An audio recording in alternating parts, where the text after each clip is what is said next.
comprends pas pourquoi le rôle d'Alceste, dans l'histoire du théâtre, n'a pas eu d'interprète avec lequel on peut l'enterrer dans sa tombe. Je veux dire que Pierre Dux a été un très grand Alceste, mais Pierre Dux était un Alceste diseur, avec Jean de Ducour comme Philinte et Jacques Charron comme Oronte. Et puis tous les autres acteurs, les plus célèbres qui ont interprété Alceste, aucun n'a imprégné le rôle. Gérard Philippe l'a enregistré en disque, mais il est mort. Pierre Freinet, François Perrier et Gérard Philippe devaient d'ailleurs le jouer tous les trois ensemble.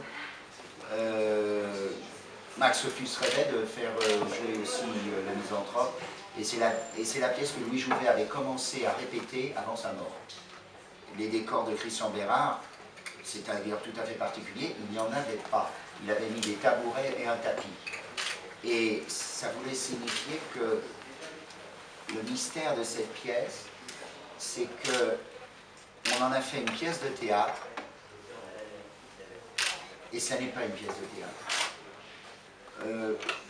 Molière, et c'est pour ça que la Troupe de France a choisi de faire Le Misanthrope, parce qu'on avait fait Don Juan l'année dernière, c'était exactement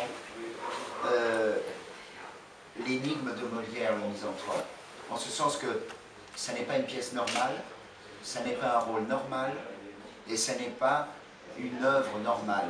Jean-Louis Barrault disait que c'était le chef-d'œuvre des chefs-d'œuvre. Lui aussi l'avait joué. Tous les plus grands l'ont joué. Mais pareil, un mur. Et c'est une action qui pourrait bien lui nuire. Oui, oui. L'insemblable coup, il ne craint pas l'éclat. Il a permission d'être français.